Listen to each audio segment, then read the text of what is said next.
What's up, Falcon fans? What do Falcons do? They rise up. In today's episode, we're going to discuss the battle between the Vikings versus the Falcons on Sunday night primetime game. If you guys like this type of content, hit that like button and subscribe to your boy. It helps out the empire grow. So on that note, let's dive into the Falcons situation room first. One interesting thing that I noticed right out of the gate against the Buccaneers, we utilized 11 personnel, meaning one quarterback, one running back, one tight end, and 3 wide receivers on the field. But sometimes I noticed we used a 2 tight end sets, meaning one quarterback, one running back, 2 wide receivers, and 2 tight ends on the field, and that probably had to do to Darnell Mooney clearly being inactive during against the Buccaneers because he's such a deep threat, and it would probably been a lot easier to use the 11 personnel set while he's on the field. So when it comes to the passing game, the Atlanta Falcons ranked number 6 in total passing yards with 298, and that's due to Bijan Robinson, Kyle Pitts, and Drake London, and Ray McLeod getting over 50 plus yardage, and almost all of them were averaging 10 yards per reception. Fantastic job. So when it comes to the rushing side of the ball, that's a little bit different. When it comes to rushing attempts, we rank number 11 with 28 total. When it comes to total rushing yards, we rank number 26 with only 69. That's pretty bad. So when it comes to the Falcons defense, I was kind of shocked that we had a 4-2-5 setup in the beginning. So that doesn't mean we're going to have it every time we face an opponent. But Jeff Ulrich stated that we're going to be a 3-4 to a 4-3 depending on the opponents. But what I do like is that the Falcons did get 16 total pressures against Baker Mayfield. Now, does that mean that turns into sacks? No, we only had 1 sack between Diablo and Bowman Jr., but the key thing is you made Baker Mayfield feel uncomfortable with 32 attempts, only completing 17 passes with a total of 167 total passing yards. Yes, he did throw 3 touchdowns, unfortunately 2 to the rookie Emeka Egbuka. He was targeted 6 times, caught 4 receptions for 67 total receiving yards and only 2 touchdowns. And of course, Mike Evans only got 51, and we all know that he likes to burn the Atlanta Falcons defense, so if we could shut him down, that was a good sign there. The Falcons' run defense did a pretty good job in stopping Bucky Irvin from going off because last year he had 1,122 total rushing yards and 8 rushing touchdowns. We only got him 37 off the ground today. But in total, we did allow them to get over 100 rushing yards. But, of course, we still can't contain any quarterback run play, and that's the only reason why they got over 100 rushing yards. So now let's talk about the Vikings situation room. So when it comes to the Vikings' offensive style of gameplay, last year they were dominant in the passing game because they had Sam Darnold at the helm. But I think for this year they're going to have a balance between passing and running due to their young quarterback that they drafted last year in J.J. McCarthy, where he tore his meniscus in his right knee. So that set him out for the entirety of his rookie season. But in 2025, it's basically like his rookie season. So when it comes to the passing game, they ranked number 30 with 143 total passing yards, but he did throw for 2 touchdowns. So when it comes to the rushing attack, they do a lot better. They rank number 10 in total rushing yards with 120.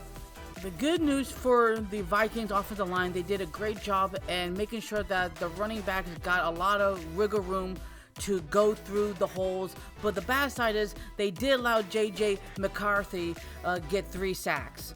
So when it comes to the defense side of the ball, the Vikings like to play a 3-4 base package defense, but the scary thing is they're a heavy blitz team. Last year in 2024, they had 49 sacks. That's tied for 5th in the National Football League last season, and most of them came from the interior line.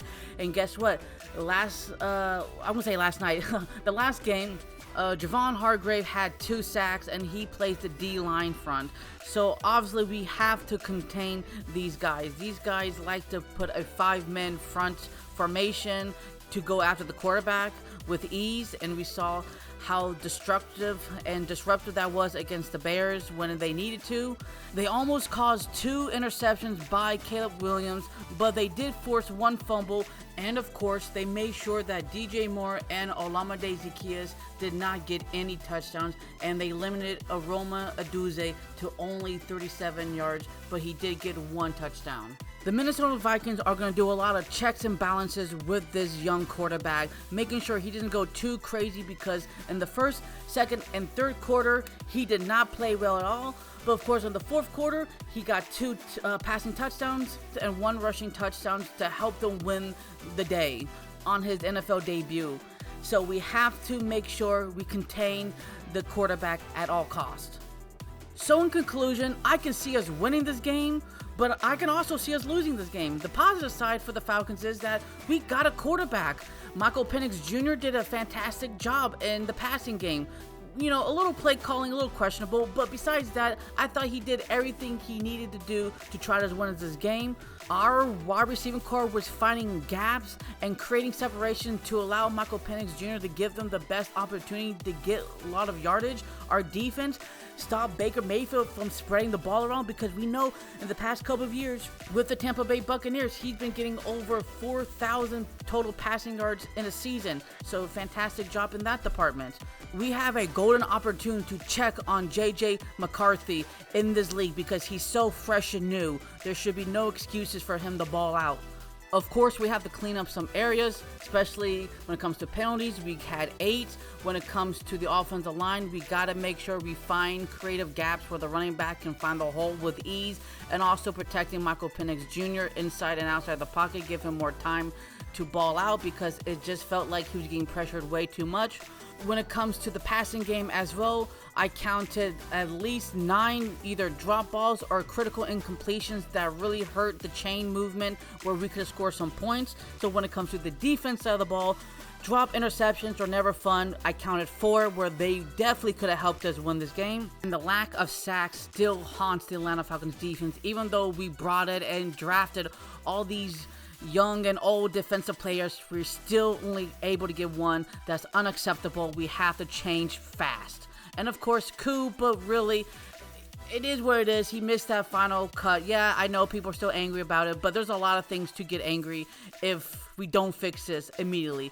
So what do you guys think? Do you guys think we're going to win this game or lose this game? Let me know in the comment section below. So what do Falcons do? Rise up. Until the next episode, peace.